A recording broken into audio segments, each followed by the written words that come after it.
अस्सलाम वालेकुम नाज़रीन, आप देख रहे हैं प्रोग्राम दुनिया के साथ। मैं हूं आपके साथ आपकी मेज़बान आसमा इकबाल। नाज़रीन, बात करेंगे आज हम सबसे पहले इजराइल की, जिसका जंगी जुर्म हद से तजावुज़ कर चुका है। गुज़श्ता 24 घंटों की बात करें तो उसके दौरान सेहूनी बमबारी ने अहले गाज़ा पर गोया क़यामत ही ढा दी है। नाज़रीन, इजरायली फ़ज़ाइया ने गाज़ा की पट्टी और रफ़ा समेत करीबी इलाकों को निशाना बनाया है और इत्तलात ये आ रही हैं कि इसमें 454 अफराद शहीद हो गए हैं, जिनमें औरतें और मासूम बच्चे भी शामिल हैं। नाज़रीन, इजरायली फ़ौज के हमले रुकने का नाम नहीं ले रहे हैं और कोई लम्हा ऐसा नहीं होता है जब फ़लस्तीनियों पर बॉम्ब ना गिराए जा रहे हों। पानी, खुराक और अद्वियात से महरूम ये अफराद एक एक करके जाम शहादत नोश करते जा रहे हैं। हर तरफ अगर जिक्र करे गाज़ा का तो वहाँ तबाही के दिल दहला देने वाले मनाजिर हैं और फ़लस्तीनियों की बड़ी तादाद मलबे तले दबी होने की भी इत्तलात आ रही हैं। अस्पताल में ज़ेर इलाज शीरखार बच्चों की जान को भी शदीद ख़तरात लाहक हैं। नाज़रीन, इजराइल की वहशियाना बमबारी में अब तक 1,64,000 से ज़ायद रिहायशी इमारतों को नुकसान पहुँचा। 15,000 से ज़ायद इमारतें ज़मीन बोस हो गईं। तबाह होने वाली इमारतों में 205 स्कूल और 29 अस्पताल भी शामिल हैं।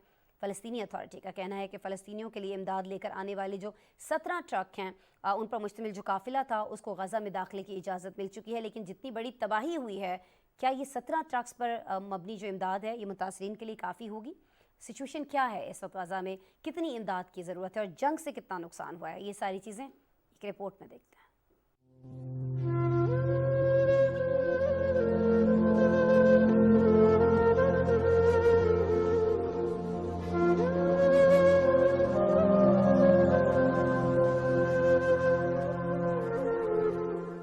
इसराइल की निहत्ते फलस्तीनियों पर वहशियाना बमबारी ने अहले गजा पर क़यामत बर्पा कर दी। गुज़िश्ता 24 घंटों के दौरान गजा पट्टी समेत मुख्तलिफ इलाकों में होने वाले हमलों में मजीद 436 अफराद शहीद हो गए, जिनमें से 182 बच्चे भी शामिल हैं। अल जज़ीरा की रिपोर्ट के मुताबिक 7 अक्टूबर से सेहूनी फोर्सेज की बमबारी और हमलों में शहीद फलस्तीनियों की तादाद 5,000 से तजावुज कर गई है, जबकि 15,000 से ज्यादा जख्मी हुए हैं। मीडिया रिपोर्ट्स के मुताबिक गजा पर इसराइली जारहियत के नतीजे में मुतासर होने वालों में 70% बच्चे, खवातीन और बुजुर्ग शामिल हैं, जबकि 2,055 बच्चे, 1,100 से ज्यादा खवातीन और 21 सहाफ़ी शहीद हो चुकी हैं। रफ़ा में इसराइली फिज़ाई हमले में कम से कम 18 अफराद शहीद हुए हैं। गाज़ा में ग़िज़ा की शदीद कमी, अद्वियात, पानी और बिजली की बंदिश के बायस बमबारी से बच जाने वाले शहरियों की जिंदगी अजीरन हो चुकी है। इमारतें मलबे का ढेर बन चुकी हैं, जबकि हर तरफ तबाही के दिल दहला देने वाले मनाज़िर हैं।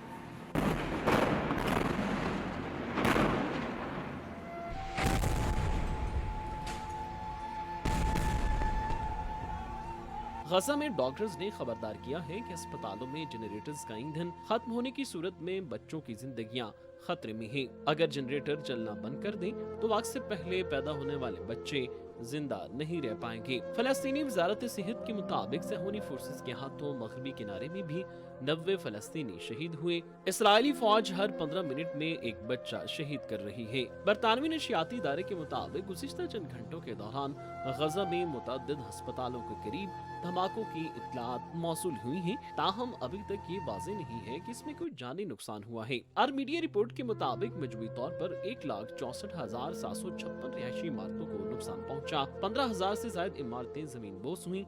तबाह होने वाली इमारतों में 205 स्कूल और 29 अस्पताल भी शामिल हैं। इसराइली बमबारी से अब तक गजा का 42% हिस्सा तबाह हो चुका है। और मीडिया ने रिपोर्ट किया कि वाटर फिल्ट्रेशन प्लांट्स बुरी तरह तबाह हो गए हैं। फलस्तीनी अथॉरिटी के मुताबिक गजा का सबसे बड़ा मेडिकल कम्प्लेक्स अल शिफा, अल कुदस और इंडोनेशियन भी तबाह होने वालों में शामिल हैं। कशीदगी के दौरान गजा के सिर्फ 20% अस्पताल बुनियादी सहूलियात मुहैया कर रहे हैं। आदाद शुमार के मुताबिक इसराइली हमलों में 23 से ज्यादा एम्बुलेंसेज भी तबाह हो चुकी हैं। गजा के 65% प्राइमरी हेल्थ केयर क्लिनिक्स भी बुनियादी सहूलियात से महरूम हो चुकी हैं। हमास ने गजा की सरहद के पास इसराइली हमले को पसपा कर दिया, जिसमें इसराइली फौज के 2 बुलडोजर्स और एक टैंक तबाह हो गए। आलमी मीडिया ने तस्दीक की कि फलस्तीनी मज़ाहबती तंजीम हमास और इसराइली फौज के दरमियान खान यूनिस के सरहदी इलाके में जमीनी झड़प हुई, जहां इसराइली फौजियों को अपनी गाड़ियां छोड़कर फरार होना पड़ा। दूसरी जानिब गजा में जंग से मुतासर अफराद की इमदाद ले जाने वाले 14 ट्रकों पर मुश्तमिल काफिले को गजा में दाखिल होने की इजाजत दी गई, जिसे अक़वाम मुत्तहिदा ने इलाके के लोगों के लिए उम्मीद की एक छोटी सी किरण करार दिया है। नाज़रीन, आपने देखा कि इजराइल के जंगी जनून ने मशरक़ वस्ता का अमन जो है वो दाव पर लगा रखा है। दुनिया की बड़ी ताकतें इस वक्त इजरायली मज़ालिम और फ़लस्तीनियों पर किए जाने वाले जो हमले हैं उनकी हिमायत करते दिखाई देती है। हज़ारों फ़लस्तीनियों की शहादतों के बावजूद हम ये देख रहे हैं कि इस जंगबंदी के लिए मौसर कोशिशें नहीं की जा रही हैं। अमेरिका बार बार सलामती काउंसिल में जंगबंदी की करारदाद को वीटो कर देता है। हालांकि उसने मशरक़ वस्ता में पहले 2 बहरी जंगी बेड़े भेजे, 2000 फ़ौजी तैनात किए और अब जदीद फ़ज़ाई दिफा का निज़ाम लगाने का ऐलान कर दिया है। अमरीकी महकमा ख़ारिजा ने सिफारती एहलकारों को फौरी तौर पर इराक छोड़ देने का हुक्म भी दे दिया। मगरबी ममालिक की बढ़ती हुई फ़ौजी नकलो हरकत पर चीन ने भी मशरक़ वस्ता में अपने 6 बहरी जंगी जहाज़ तैनात कर दिए हैं। पाकिस्तान समेत अरब और मुस्लिम ममालिक की कोशिश नाज़रीन ये है कि जंग की इस आग को मज़ीद फैलने से रोका जाए, जिसके लिए सऊदी अरब समेत मुतअद्दिद अरब रहनुमा सिफारती सतह पर मुतहरक दिखाई देते हैं, जिनका मुतालिबा ये है कि जंगबंदी के साथ इस मसले का मुस्तकिल हल निकाला जाए। इसी पर हमारे साथ एक गेस्ट मौजूद होंगे और उनसे उनका तज्जिया जानेंगे, लेकिन पहले रिपोर्ट दिखाते हैं आपको एक।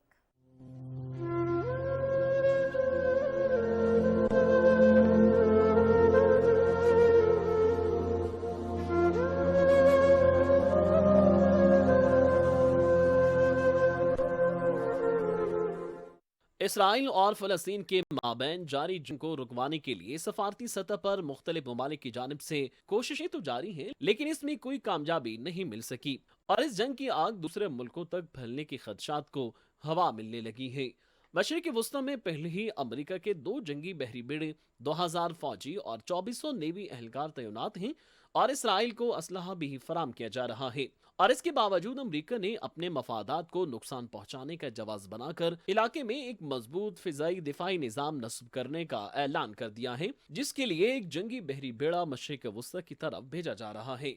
साथ ही अमेरिकी महकमा खारजा का कहना है कि उसने इराक से अपने सिफारती अमले को फौरी वापस आ जाने और अमेरिकी शहरियों का इराक जाने से गुरेज करने की हिदायत की है। चीनी वजारत दिफा ने इसराइल फ़लस्तीन तनाज़े में कशीदगी के हालिया इजाफे के बाद मशरिक़ वस्ता में अपने 6 बहरी जंगी जहाज तैनात कर दिए हैं। चीनी मीडिया के मुताबिक ओमान की बहरिया के साथ मुश्तरका मशकों के बाद चीनी टास्क फोर्स नामालूम मकाम की तरफ रवाना हो गई है। बरतानवी मीडिया ने उसे इंतहाई गैर मामूली पेशरफ्त करार दिया है। चीन के वज़ीर ख़ारजा ने मलेशिया के हम मनसब के साथ फोन पर बात करते हुए कहा कि फ़लस्तीन तनाज़ा के तमाम फरीकों को मुस्तकिल अमन के लिए तनाज़ा के 2 रियासती हल पर अमल दरामद को यकीनी बनाना होगा। अमेरिका कई बार सलामती कौंसिल में जंगबंदी की करारदाद को वीटो कर चुका है और मुसलसल बयान दे रहा है कि इसराइल को हमलों का पूरा हक हासिल है। बरतानिया, फ्रांस, जर्मनी, इटली और कनाडा ने मुश्तरका बयान में इसराइल की हिमायत जारी रखने के अज़्म का इजहार किया है। ये मुश्तरका बयान अमेरिकी सदर जो बाइडन की इत्तेहादी रहनुमाओं से टेलीफोनिक गुफ्तगू के बाद सामने आया। सोशल मीडिया प्लेटफॉर्म्स ने इसराइली फौज की वहशियाना बमबारी के शिकार मासूम बच्चों और फ़लस्तीनियों का अहवाल बताने वाले फ़लस्तीनी रिपोर्टर के सोशल मीडिया अकाउंट ब्लॉक कर दिए हैं। फ्रांस के सदर मैक्रोन ने सऊदी अरब के वली अहद शहजादा मोहम्मद बिन सलमान को टेलीफोन करके इसराइल फ़लस्तीन की हालिया सूरत हाल पर तबादला ख्याल किया। फ्रांसीसी सदर से राब्ते के दौरान सऊदी वली अहद ने गजा का मुहासरा खत्म करने पर जोर देते हुए कहा कि खित्ते और दुनिया की सिक्योरिटी को दरपेश मुमकिन खतरा से बचने के लिए गजा में सिविलियंस पर फौजी हमले फौरी बंद होने चाहिए। कनाडा के वज़ीर आज़म जस्टिन ट्रूडो की जानिब से भी सऊदी वली अहद को फोन करके इसराइल फ़लस्तीन के दरमियान हालिया कशीदगी में इजाफे पर तबादला ख्याल किया गया। सऊदी वली अहद मोहम्मद बिन सलमान ने रियाज में सेनेटर लिंडसे ग्राहम की सरबराही में आए अमरीकी वफ़द से भी मुलाकात की, जिसमें सऊदी अरब और अमरीका के बाहमी ताल्लुकात और इसराइल फ़लस्तीन मसले में कशीदगी के हालिया इजाफे पर तबादला ख्याल किया गया। अमरीकी सेनेटर से मुलाकात के दौरान सऊदी वली अहद ने फ़लस्तीन में जारी कशीदगी के फौरी खात्मे के लिए इक़दामात पर जोर दिया। नाज़रीन, रिपोर्ट आपने देखी। इस सारे मामले पे हम बात करेंगे। मुझे ज्वाइन कर रहे हैं रशीद साफ़ी साहब, स्टूडियो में मौजूद हैं, उनसे बात करते हैं। अस्सलाम वालेकुम रशीद साफ़ी साहब। वालेकुम अस्सलाम। अच्छा रशीद साहब, जिस तरह से इजराइल की फ़लस्तीन के ऊपर जारहियत, बर्बरियत और जुल्म जारी है, वो तो किसी से ढका छुपा नहीं है। इसके पीछे मकासद क्या हैं, कौन कुव्वतें जो हैं इनमें इनके साथ खड़ी हैं, ये भी हमें साफ दिखाई दे रहा है। लेकिन मुझे ज़रा ये सिर्फ फरमा दीजिएगा कि जो अमन इजलास हुआ है मिस्र के अंदर, जिस तरह से उसमें हमें मुख्तलिफ ममालिक जो कि सपोर्ट करते दिखाई देते हैं फ़लस्तीन को, वो खुद मुनक़सिम नज़र आए हैं, कोई इनमें इत्तेहाद और इत्तेफाक दिखाई नहीं दिया है। तो इससे आपको नहीं लगता कि उम्मीद की वो बहुत सारी कड़ियाँ कह लीजिए, उनमें से कि जो अहम कड़ी है ये टूटती हुई दिखाई दे रही है कहीं ना कहीं? آسما دیکھیے دنیا اس وقت زیادہ دلچسپی نہیں رکھ رہی ہے کہ فلسطین کی سرزمین پہ امن قائم ہوا، اور جس امن اجلاس کی آپ بات کریں جو کر رہی ہے، جو کل اختتام پذیر ہوا کائرو میں، اس پہ دیکھیے غیر سنجیدگی کا یہ عالم تھا. جو 3 بڑے سٹیک ہولڈر تھے اس جنگ کے، یعنی ایران، آپ اس میں اسرائیل اور یو ایس اے. ایران اور اسرائیل نے سرے سے اس میں شرکت نہیں کی، اور امریکہ نے اپنی شرکت کو ڈاؤن پلے کرتے ہوئے چارج ڈی افیئر بھجوایا. یہ تو حالت تھی جو آپ ان کی سنجیدگی یا اس کے رزلٹ کی ہم کیا توقع کرتے. جو باقی طاقتور ممالک جس میں شامل شریک ہوئے، اس میں اگر ہم سعودی عرب کی بات کریں، ان کے وزیر خارجہ موجود تھے، برطانوی وزیر خارجہ موجود تھے، جرمن موجود تھے، فرینچ موجود تھے، جنرل السیسی خود موجود تھے، ان کی پوری ٹیم موجود تھی ایجپشن، وہ لوگ تو موجود تھے. لیکن اعلامیہ جنگ بندی کے حوالے سے بھی اتفاق رائے پیدا نہیں ہوا. جرمنی اس وقت بہت زیادہ غصے میں ہمیں دکھائی دے رہا ہے، حتیٰ وہ امریکہ سے بھی 2 قدم آگے جا کے اسرائیل کی حمایت میں، پتہ نہیں ان کو کیوں زیادہ جو ہے تکلیف ہوئی ہے اس پورے معاملے میں. اور دوسری طرف سعودی عرب کی اگر ہم بات کریں، سعودی عرب نے جنگ بندی پہ اصرار ضرور کیا، لیکن جس دن آسما یہ اجلاس قاہرہ میں منعقد ہو رہا تھا، اسی وقت شاہ فیصل کے بیٹے جو بہت بڑا نام ہے، ترکی بن فیصل آل سعود، ان کا ایک بیان مڈل ایسٹرن میڈیا میں بہت ہائی لائٹ ہوا. اور جو میرے لیے سب سے بڑی حیرت کی بات اس میں یہ تھی کہ پہلی دفعہ کسی مسلم لیڈر نے حماس کے جو ہے ان پہ بھی تنقید کر دی تھی، اور ان کا یہی کہنا تھا کہ اسرائیل بھی 75 سال سے ظلم و ستم کا پہاڑ توڑ رہا ہے فلسطینیوں پہ، لیکن حماس نے بھی اچھا نہیں کیا کہ جو نہتے شہری ہے ان پہ حملہ کیا. یہ میرے لیے بہت بڑی خبر، مڈل ایسٹ کے لیے بہت بڑی خبر، اسرائیل کے لیے بذات خود بڑی خبر. اسرائیلی میڈیا 2 دن سے اس بیان کو لے کے پوری دنیا کو بتا رہی کہ دیکھیں خود ترکی بن فیصل جو سعودی عرب کے وزیر خارجہ کی اس وزارت میں بھی کافی اہم پوزیشن پہ رہے ہیں، وہ جو انٹیلیجنس چیف بھی رہے ہیں، وہ ان کے والد صاحب خود 1975 میں شاہ فیصل صاحب ان کو شہید کیا گیا تھا. اسی فلسطین کاس کی کڑیاں اس سے جا کے ملتی ان کی شہادت کی بھی. ان کا یہ بیان اس بات کی غمازی ہے کہ دنیا کو فی الوقت فلسطینیوں کی آہ و بکا اور وہاں پہ جو ظلم بربریت کا بازار گرم ہے، اس پہ زیادہ ان کا دل ابھی نہیں پسیجا ہے، اس پہ زیادہ رحم کا مظاہرہ نہیں کیا جا رہا. اور ہم یہ بھی دیکھ رہے ہیں صافی صاحب کہ یہ جو ظلم ہے، جو بربریت ہے جس کا ہم ذکر کر رہے ہیں، تذکرہ کر رہے ہیں، جس پر آپ کہہ رہے ہیں کہ باقی قوتیں یا باقی ممالک جو ہیں اس طرح سے ہوش میں نہیں آ رہے ہیں، جس طرح سے ان کو فوری طور پر اس پر کارروائی یا کچھ نہ کچھ آپ کہہ لیجئے کہ کچھ کوششیں کرنی چاہیے اس جنگ کو رکوانے کے لیے. ویسا کچھ ہوتا دکھائی نہیں دیتا، لیکن ہمیں یہ ضرور ہوتا ہوا دکھائی دے رہا ہے کہ مشرق وسطیٰ کے اندر جو اپنی ایک فضائی قوت ہے اس میں اضافہ کرنے کے لیے بہت سارے جو ممالک ہیں متحرک دکھائی دے رہے ہیں. امریکہ تو ہے ہی ہے ظاہر ہے اسرائیل کو سپورٹ کرنے کے لیے، لیکن اب اس کا مقابلہ کرنے کے لیے ہمیں مشرق وسطیٰ میں 6 جہاز جو ہیں جنگی جہاز وہ تعینات ہوتے ہوئے دکھائی دے رہے ہیں چائنا کی جانب سے. ہم پہلے ہی جانتے ہیں چائنا اور امریکہ کے درمیان ایک جو سرد جنگ رہتی ہے بہت سارے معاملات پر، اس پر آپ سے بہت بار ہم ڈسکشن بھی کر چکے ہیں. ابھی آپ کو لگتا نہیں ہے کہ یہ جو آگ ہے جنگ کی، یہ صرف فلسطین تک نہیں رہے گی، یہ باقی جو ممالک ہیں ان کو بھی اپنی لپیٹ میں لے سکتی ہے خدا نخواستہ؟ دیکھیں یہ جنگ فلسطین کی سرحدوں تک محدود نہیں رہے گی، اور یہ جو 41 کلومیٹر کی محدود پٹی ہے، یہاں پہ صرف یہ آگ اور خون کا جو بازار ہے یہ گرم نہیں رہے گا.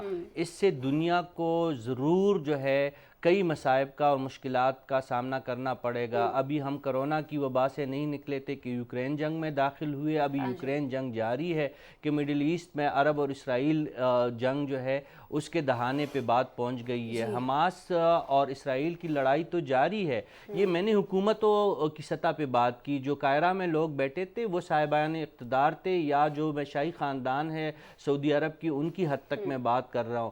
عوام میں عرب دنیا میں تو کیا امریکہ میں لاکھوں کے تعداد میں لوگ سڑکوں پہ نکل رہے ہیں اور فلسطینیوں کے حق میں مظاہرے کر رہے ہیں، ان کے ساتھ ہمدردی کا اظہار کر رہے ہیں۔ برطانیہ میں آپ دیکھ لیجئے گا، لندن کی سب سے تاریخ کی بڑی جو ریلی نکلی ہے فلسطین کے حق میں، سعودی عرب کے تمام جو بڑے شہر ہے وہاں پہ عوام جو ہے فلسطینیوں کے لیے نکلے۔ اسی طرح آپ لیبیا کی بات کریں، ہم شام کی بات کریں، ہم یو اے ای کی بات کریں، قطر کی بات کریں، پاکستان کی بات کریں، ہر جگہ عوام جو ہے فلسطینیوں کے ساتھ ہے، کیونکہ یہ ایک ناجائز قبضہ ہے جو اسرائیل نے کر رکھا ہے اور 75 سال سے ریاستی سطح پہ ان کی بدماشی ہے۔ لیکن دوسری طرف ریاستی سطح پہ امت مسلمہ سے اور جو اپنے آپ کو مہذب کہلانے والے طاقتور دنیا کے ممالک ہے، برطانیہ، امریکہ، مہذب فرانس، کہلانے والے تو ہیں، لیکن جس طرح سے آپ نے بھی خود فرمایا مصر میں ہونے والے اجلاس کی آپ نے بات کی، کوئی اس کا نتیجہ نہیں نکلتا ہے۔ OIC ممالک مل بیٹھتے ہیں، کوئی نتیجہ نہیں نکال پاتے ہیں۔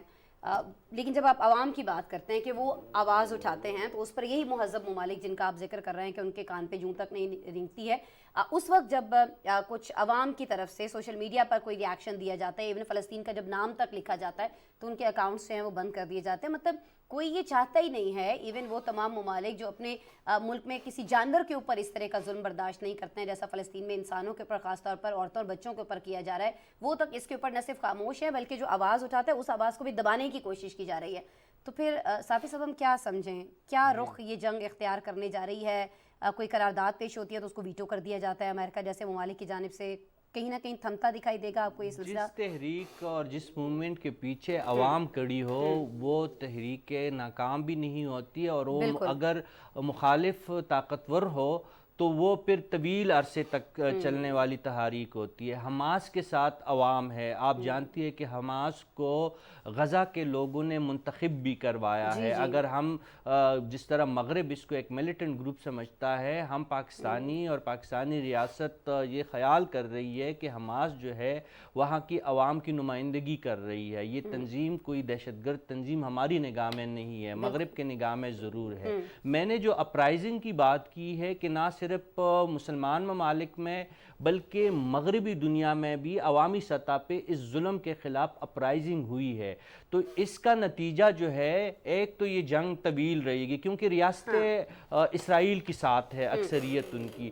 عوام جو ہے وہ فلسطینیوں کے ساتھ ہے، تو یہ لڑائی عوامی تائید کے نتیجے میں طویل عرصے تک چلے گی۔ لیکن اس دوران جو ہے اسرائیل کا رستہ روکنا پڑے گا، کیونکہ اب تک تو وہ صرف فضائی حملے کر رہا ہے اور ان کی افواج تیار کڑی ہے کہ وہ فلسطین اور غزہ کی پٹی میں وہ داخل ہو، اور جس طرح بنجامن نیتن یاہو نے آج سے 17 دن پہلے کہا تھا کہ وہ غزہ کی پوری پٹی کو ملبے کا ڈیر بنا دیں گے، تو آدھے سے زیادہ تو وہ بنا چکے ہیں۔ یہ آدھا علاقہ جو بچا ہے اس کو بچانے کے لیے مسلمان ملکوں کے عوام کو اپنے حکمرانوں پہ دباؤ بڑھانا پڑے گا، اور اسی طرح مغربی دنیا جو تہذیب کے لبادے میں چھپی ہوئی ہے وہ تہذیب کا مظاہرہ کرنا ہوگا، انسانیت کا مظاہرہ کرنا ہوگا، اور مجھے یقین ہے کہ یہ دباؤ ضرور کچھ نہ کچھ فلسطینیوں کی مظلومیت میں ضرور اس پہ اثر انداز ہوگی، اس میں کمی لائی جائے گی، اور اسرائیل کی جو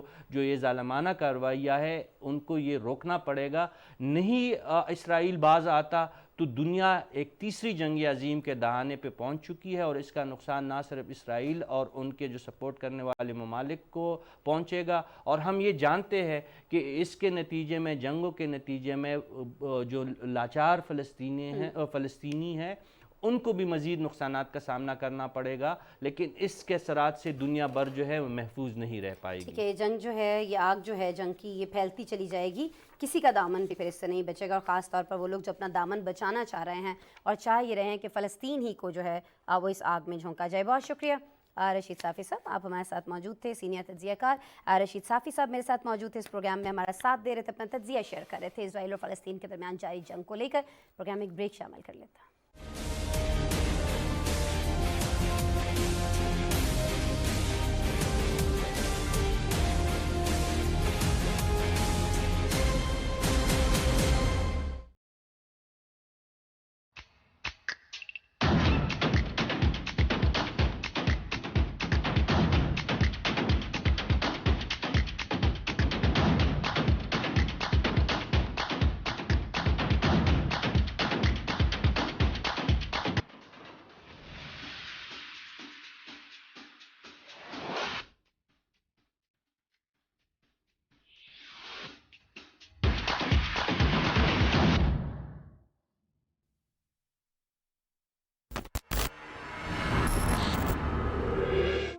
रियासत के लिए हम कुर्बान हो जाएंगे, लेकिन वो हमारे बाद हमारी रियासत के भी टुकड़े करना चाहते हैं। मेरी जिंदगी की सबसे बड़ी ख्वाहिश अब्दुल हमीद का खात्मा देखना है। मिलकर लड़ेंगे और अब्दुल हमीद को शिकस्त देंगे।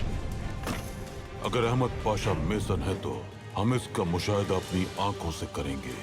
अहमद पाशा, अब आपकी वफादारी पर भी शक किया जा रहा है। पाशा होने को तो छोड़ो, तुम तो इंसान भी नहीं हो इस्माइल। यानी मेसन सैलानिक में जमा नहीं हो सकते? इस मकसद के लिए पाए तख्त में जमा होंगे। दूसरों के बलबूते पर रहने वाले लोग कभी भी कामयाब नहीं होते। मैं उसे ज़ाती तौर पर सजा दूंगा। उन्हें रोकें इससे पहले कि वो जुल्फुल इस्माइल पाशा को कत्ल कर दें। जुल्फुल इस्माइल! अब उन्होंने हमें तन्हा करने के लिए हमारे दोस्तों पर हमला किया है। तो अब्दुल हमीद को इस बार ऐसा जख्म लगेगा जो कि कभी भी भर नहीं सकेगा। सुल्तान मौसम, सुल्तान मौसम।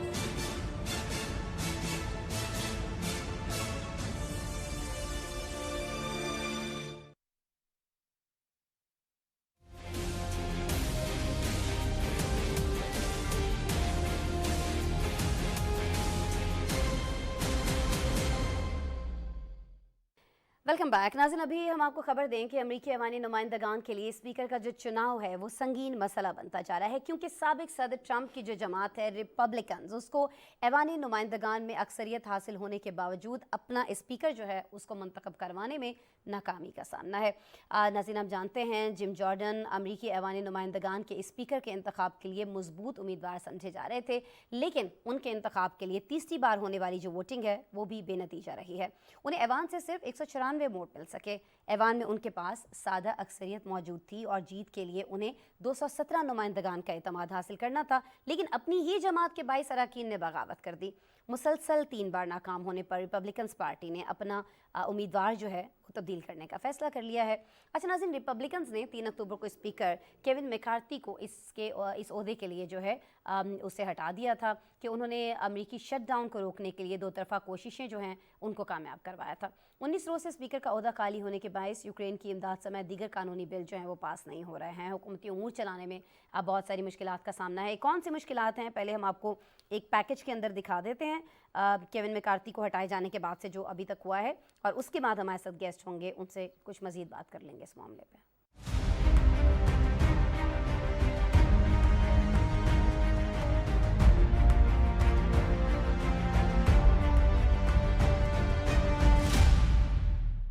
अमेरिकी ईवान नुमाइंदगान की स्पीकरशिप का हुसूल रिपब्लिकन्स के लिए दर्द सर बन गया। स्पीकर का इंतखाब न होने पर ईवान को चलाने, यूक्रेन की इमदाद समेत अहम हुकूमती बिल मंजूर करवाने में नाकामी का सामना करना पड़ रहा है।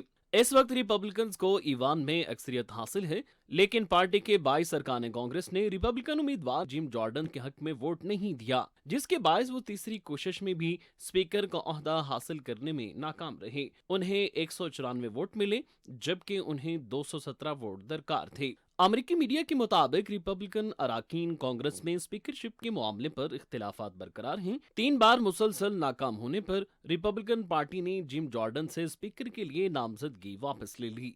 अगले हफ्ते पार्टी नए उम्मीदवार मैदान में उतारेगी। जिम जॉर्डन के मुसलसल शिकस्त के बाद स्पीकर के लिए 9 उम्मीदवार मैदान में आ गए, जिसमें मिनीसोटा से टॉम एमर, जॉर्जिया से ऑस्टिन स्कॉट, फ्लोरिडा से बारन डोनाल्ड, ओक्लाहोमा के केविन हर्न, अलाबामा के गेरी पामर, मिशिगन के जैक बर्गमैन, लुइसियाना के माइक जॉनसन, टेक्सास के पेट सेशंस और पेंसिल्वेनिया के डीन म्यूजर शामिल हैं। मीडिया रिपोर्ट्स के मुताबिक 3 अक्टूबर को अमरीकी ईवान नुमाइंदगान में रिपब्लिकन्स ने अदम इत्मीनान के वोट के जरिए हाउस स्पीकर केविन मैकार्थी को ओहदे से हटा दिया था। सख्तगीर रिपब्लिकन अरकान की जानिब से मैकार्थी के खिलाफ पेश की गई करारदाद पर ईवान नुमाइंदगान ने 210 के मुकाबले में 216 वोटों से इस तहरीक को कामयाब बनाया था। अमेरिका की 234 साल तारीख में पहली बार ईवान ने स्पीकर के खिलाफ वोट दिया। हाउस स्पीकर को ऐसे वक्त में फारिग किया गया जब इलेक्शन में महज 1 साल बाकी था। केविन मैकार्थी ने हुकूमती शटडाउन को रोकने के लिए 2 तरफा कोशिशों का इंतजाम किया था। ईवान नुमाइंदगान में डेमोक्रेट से ताउन पर रिपब्लिकन अरकान केविन मैकार्थी से नाराज थे। अमेरिका के ईवान नुमाइंदगान में रिपब्लिकन पार्टी के पैट्रिक हेनरी को कायम मकाम स्पीकर नामजद किया था।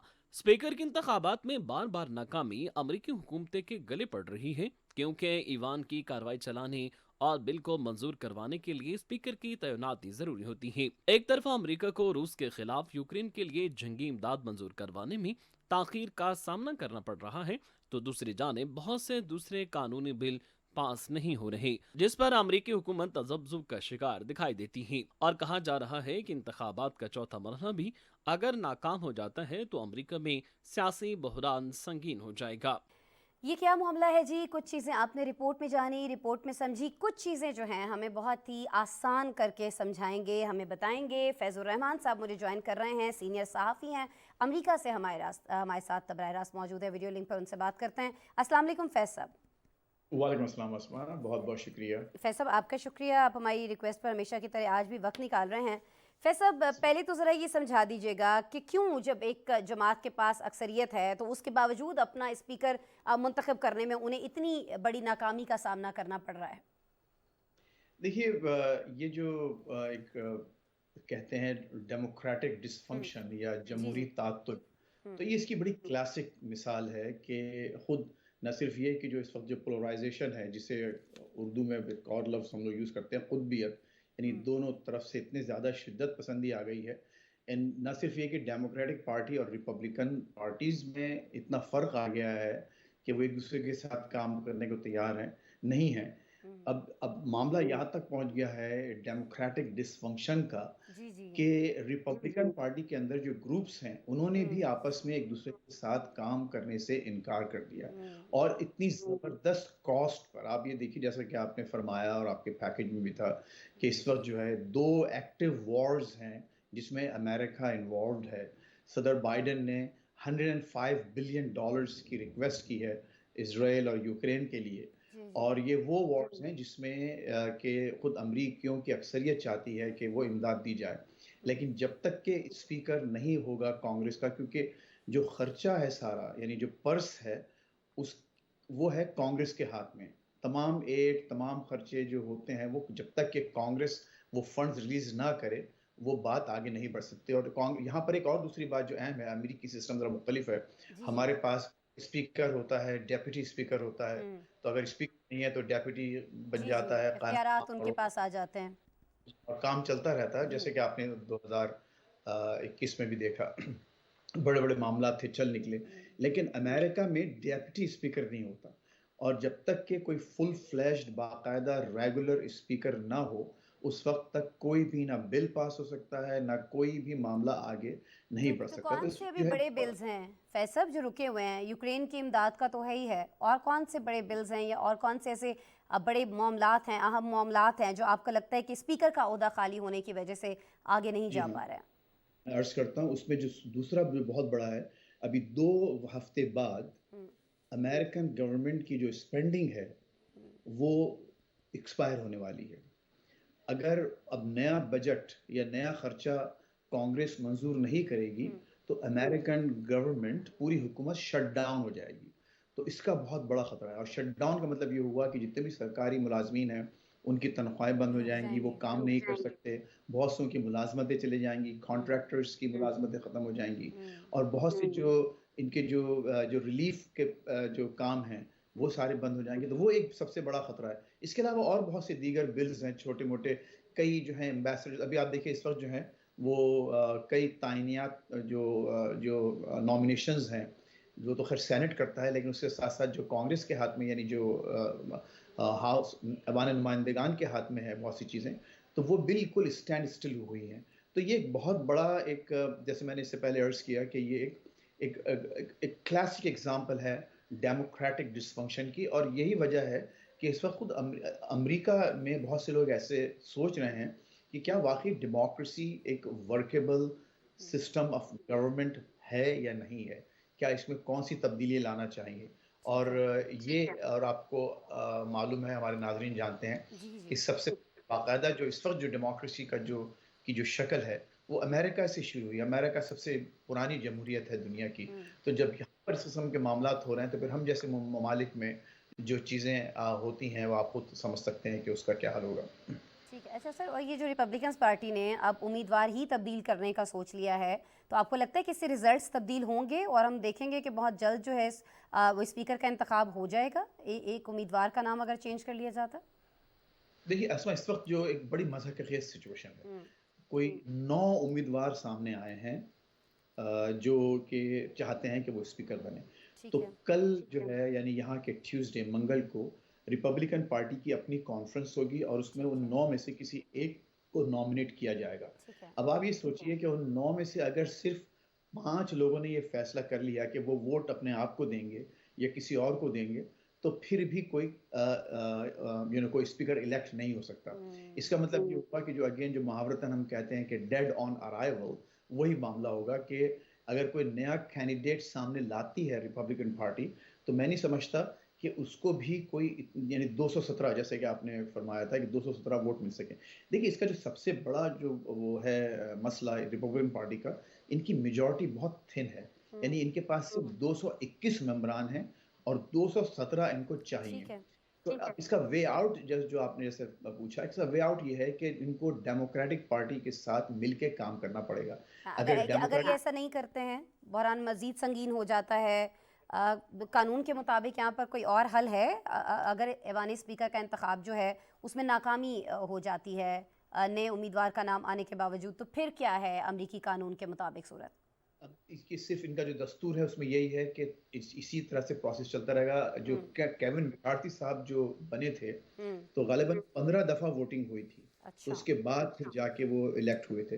तो इनको इसी प्रोसेस को कंटिन्यू करना पड़ेगा। दूसरा हल, जैसे कि मैंने आपसे अर्ज किया, कि वो ये है कि डेमोक्रेटिक पार्टी के 8-10 लोगों के साथ मदद करें और वो आगे जो है वो 217 वोट मिल जाए। लेकिन इट्स वेरी वेरी अनलाइकली, क्योंकि ये लोग खुद आपस में काम मिलने को तैयार नहीं है। अपने लोग नहीं इनके साथ मिल रहे, तो उनको ये कहाँ पर मिलाएंगे? अपने इनके आपसी इतने इख्तिलाफात हैं। लेकिन बिल्स और मामलात जो हैं बड़े अहम, आपने उनकी तरफ तवज्जो दिलाई कि बड़े अहम मामलात जो हैं वो अटके हुए हैं इस एक मामले के अटक जाने से। बहरहाल बहुत शुक्रिया। इसमें जो ही कोई अपडेट आती है फैज़ुर रहमान साहब, तो दोबारा से हम आपको ज़हमत दे रहे होंगे ये सारी चीज़ें समझने के लिए। बहुत शुक्रिया। फैज़ुर रहमान साहब हमारे साथ मौजूद थे, सीनियर सहाफ़ी अमेरिका से, हमें आगाह कर रहे थे कि जो स्पीकर की तैनाती का मामला है अमेरिका के अंदर, अगर ये नहीं हो पाता है तो कौन कौन से अहम बिल्स हैं जो इसकी वजह से रुके हुए हैं, और ये मामला क्या सूरत मज़ीद इख्तियार कर सकता है अगर कोई नया आने वाला उम्मीदवार जो है वो भी इतनी आसानी से मुंतखब नहीं होता और अपने ही लोग उसके हक़ में वोट नहीं डालते हैं। तो प्रोग्राम में एक ब्रेक शामिल कर लेते हैं, ब्रेक के बाद मिलते हैं आपसे।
Welcome back. नाज़रीन, आपको खबर दें कि जनूबी कोरिया के सदर खलीजी रियासतों के दौरे पर हैं। पहले मरहले में वो सऊदी शहर रियाद पहुँचे, जहाँ उन्होंने वहाँ के वली अहद शहज़ादा मोहम्मद बिन सलमान से मुलाकात की है। दोनों रहनुमाओं ने दो तरफ़ा ताल्लुकात के फ़रोग़, सरमायाकारी और अहम उमूर पर यहाँ पर तबादला ख्याल किया। और इस मौके पर दोनों मुल्कों के दरमियान जो स्ट्रेटेजिक शराकत दारी है उस समय दो तरफ़ा मुआहदों और मुफ़ाहमत की याददाश्तों पर दस्तखत भी हुए हैं। अच्छा नाज़रीन, जनूबी कोरिया की जानिब से यह ऐलान किया गया है कि वो सऊदी अरब में इलेक्ट्रिक कारों की तैयारी के लिए सबसे बड़ा प्लांट तामीर करेगा, जिसमें सालाना 50,000 कारें तैयार होंगी।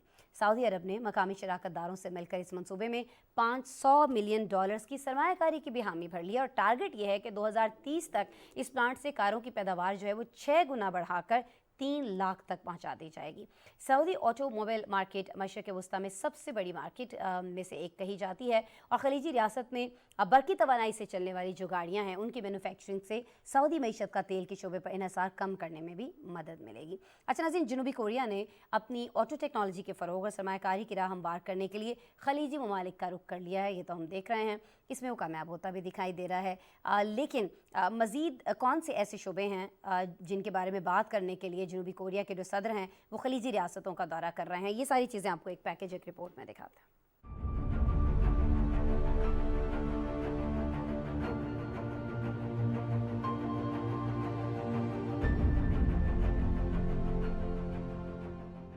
जनूबी कोरिया के सदर योन सुक योल खलीजी रियासतों के दौरे के मौका पर पहले मरहले में सऊदी अरब पहुंचे हैं, जहां उन्होंने सऊदी वली अहद मोहम्मद बिन सलमान से मुलाकात की है।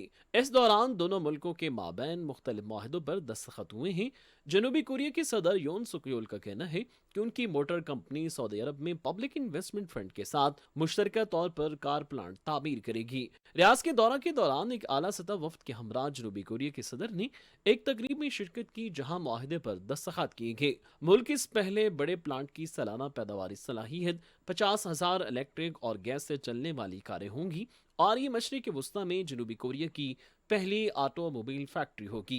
जनूबी कोरियाई सदर ने तकरीब से खिताब करते हुए कहा कि इस प्लांट से 2026 में पैदावार शुरू हो जाएगी। आर्मीडिया के मुताबिक मकामी शरकतदार से मिलकर सऊदी अरब के मगरबी इलाके में कायम किंग अब्दुल्ला इकनॉमिक सिटी में कार प्लांट के कायम के लिए मुश्तरका तौर पर 500 मिलियन अमरीकी डॉलर से ज्यादा की सरमायाकारी होगी। इसे सऊदी ऑटोमोबाइल मार्केट में पहली बड़ी सरमायाकारी करार दिया जा रहा है। सऊदी ऑटोमोबाइल मार्केट मशरिक़ वस्ती में सबसे बड़ी मार्केट में से एक है। सऊदी अरब में कारों की फरोख्त में 2025 तक 24% की सालाना शरह से इजाफा मुतवक्की है। खलीजी रियासत में ये बरकी तवानाई से चलने वाली कारों की मैन्युफैक्चरिंग भी शुरू कर रहा है। ये सऊदी अरब की इन कोशिशों में मावन साबित होगा, जिससे मईशत का तेल के शोबे पर इन्हिसार कम होगा। अपने सऊदी अरब के दौरे के दौरान जनूबी कोरियाई सदर ने सऊदी वली अहद शहजादा मोहम्मद बिन सलमान से मुलाकात की, जो कि सऊदी अरब को मुस्तकबिल के बदलते माशी मंजरनामे से हम आहंग करने की कोशिश कर रही हैं, जिसके तहत तरक्की की असर नौ सिमत का तयन करके तेल की सनद और स्ट्रेटेजिक शराकतदारी के अलावा दूसरे उभरते हुए शोबों में सरमायाकारी शामिल है। मुआहदे के मुताबिक 2030 तक कारों की तैयारी को बढ़ाकर 3 लाख तक ले जाया जाएगा। दूसरी जानिब सऊदी अरब आसियान ममालिक से भी तिजारत और सरमायाकारी को फिरोग देने में कुशा है।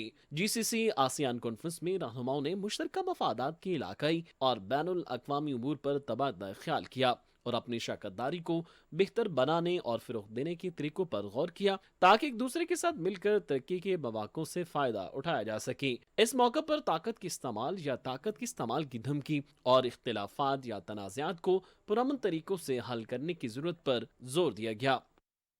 नाज़रीन, कुछ बात कर लेते हैं अब हम यूरोप का रुख करने वाले तारिकीन वतन की, जिनका आमद का सिलसिला जो है वो रुक नहीं सका है और एक बार फिर से अफ्रीका से 1400 से ज़्यादा अफराद अपनी जानों को ख़तरे में डालते हुए गैर कानूनी तौर पर स्पेन पहुँच गए हैं। बताया जा रहा है कि इनको हिस्पानवी इंतज़ामिया ने फौरी तौर पर हिरासत में ले लिया है।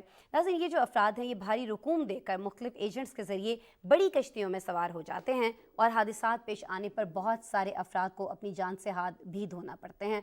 बहुत सारे ऐसे वाक़यात हम रिपोर्ट भी कर चुके हैं, आप तक पहुंचा चुके हैं, लेकिन लोग नसीहत के बजाय बार बार इन्हीं समुद्री रास्तों का इंतखाब करते हैं।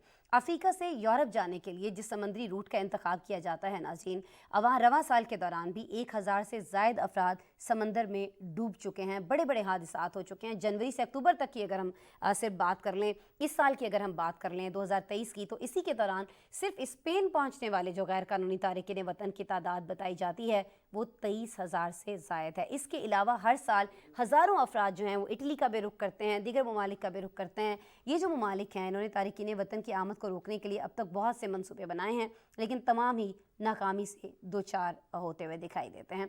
अच्छा नाज़रीन, जंगें हैं, फसादात हैं और दहशतगर्दी के वाक़यात हैं जिनकी वजह से ख़ास तौर पर अफ्रीकी ममालिक की मईशत को बहुत ज़्यादा नुकसान पहुँचा है और वजह यही है कि तारिकीन वतन में से अक्सरियत का ताल्लुक चूँकि इस खित्ते से होता है, तो वो इन चीज़ों से पीछा छुड़ाने के लिए माशी हालात से तंग होकर यहाँ पर रुख करते हैं। लेकिन ये जो इतनी बड़ी तादाद अब यहाँ पर पहुँच चुकी है, जिनको हिस्पानवी पुलिस ने हिरासत में भी ले लिया है, अब इनके साथ क्या किया जाएगा और क्या कवानीन है जिन पर कोशिश की जा रही है कि काम करके जल्द से जल्द उनका इतलाक़ किया जाए इनको रोकने के लिए, ये सारी चीज़ें आज आपको एक रिपोर्ट में दिखा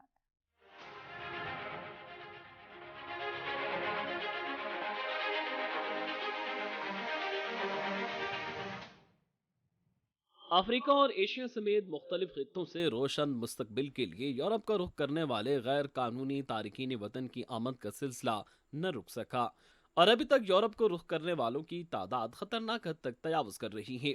रिपोर्ट्स के मुताबिक 1457 से ज्यादा अफ्रीकी तारकीन वतन इस हफ्ते के आखिर में स्पेन के जजायर पहुंच चुके हैं, जिन्हें हिस्पानवी हुकाम ने हिरासत में ले लिया और उन अफराद को एक मकाम पर रखा गया है। रिपोर्ट में बताया गया कि अफराद बराज़म अफ्रीका के मुख्तलिफ ममालिक से ताल्लुक रखते हैं और बड़ी बड़ी कश्तियों के जरिए समंदर का पुरखतर सफर करके स्पेन पहुंचे हैं, जिनमें ज्यादा तादाद नौजवानों की है और हालिया महीनों के दौरान इनकी तादाद में खातिर खा इजाफा हुआ है। हंगामी खिदमात के तर्जमान ने कहा कि जिन कश्तियों में इन तारकीन वतन को सफर करवाया गया उनमें गुंजाइश से ज्यादा अफराद सवार थी और ये सफर उनकी जिंदगियों के लिए खतरनाक साबित हो सकता था। हिस्पानवी नशियाती इदारे ने एक जहाज की तस्वीर भी शेयर की जिसमें मुसाफिरों को मुस्कुराते बंदरगाह पर पहुंचते हुए दिखाया गया है। स्पेन की वजारत दाखिला के ताज़ा तरीन आदाद-ओ-शुमार बताते हैं कि 1 जनवरी से 15 अक्टूबर के दरमियान 23,537 तारकीन वतन कैनरीज पहुंचे। सिर्फ इस माह के पहले 15 दिन में 8,561 अफराद की आमद हुई, जो कि 2006 में हिजरत के पिछले बहरान के बाद से एक 15 दिन का रिकॉर्ड है। स्पेन के वज़ीर दाखिला ने गुज़िश्ता हफ्ते जजीरा के दौरे पर कहा था, गैर कानूनी तारकीन वतन की तादाद में इजाफा सियासी अदम इस्तेकाम के नतीजे में पैदा हुआ है। हालिया बरसों में बहरे रूम में कंट्रोल सख्त किए जाने के साथ कैनरीज का रास्ता ऐसे अफराद के लिए फेवरेट रहा है।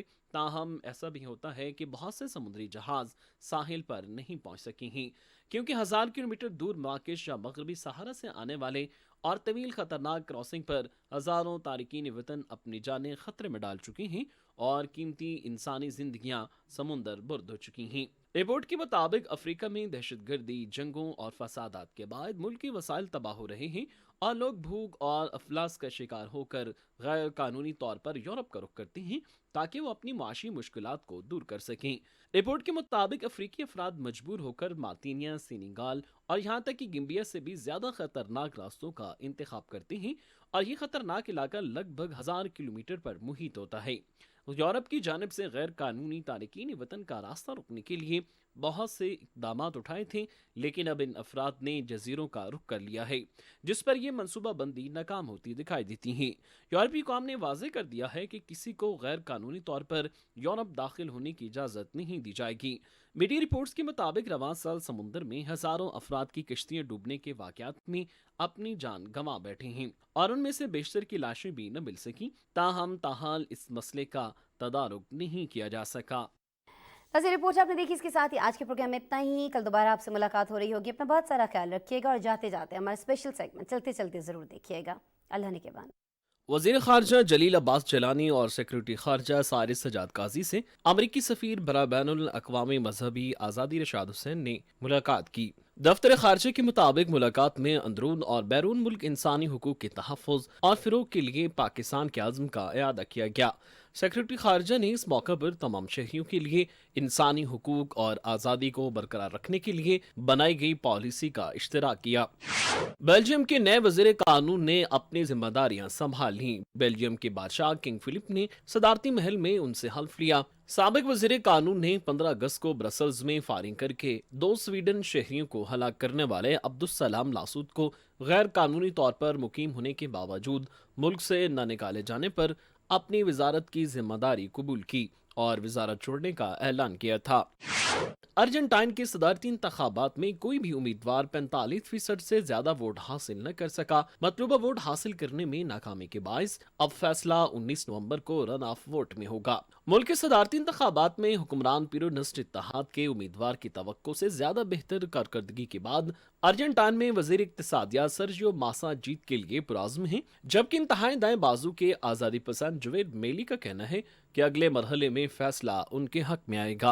अर्जेंटीना के लोग अगले माह होने वाले रन ऑफ इलेक्शन में 2 उम्मीदवारों के दरमियान इंतखाब करेंगे, जिसका फातेह 10 दिसंबर को ओहदा संभालेगा। कोलंबिया के वस्ती इलाके में गश्त के दौरान 18 फौजियों को अगवा कर लिया गया। मज़कूरा फौजियों की बाजियाबी के लिए ऑपरेशन शुरू कर दिया गया है। गैर मुल्की खबर से इदारे की रिपोर्ट के मुताबिक कोलंबिया में मिलिट्री फोर्सेज की ईस्टर्न स्पेशल कमांड के सरबराह ने 18 बावर्दी एहलकारों के अगवा होने की तस्दीक करते हुए बताया कि मुग़वियान 29 अक्टूबर को होने वाले आइंदा इंतखाबात के सिलसिले में सिक्योरिटी के फ़राइज़ अंजाम दे रही थी। सिक्योरिटी फोर्सेज के मुताबिक मकामी हुकाम को शुबा है कि उन फौजियों को कोलंबिया की इनकलाबी मुसल्लफ फौज के सेंट्रल जनरल स्टाफ के मुनहरिफ अरकान से मुंसलिक मकामी जराइम पोशा ग्रोहों ने अगवा किया होगा।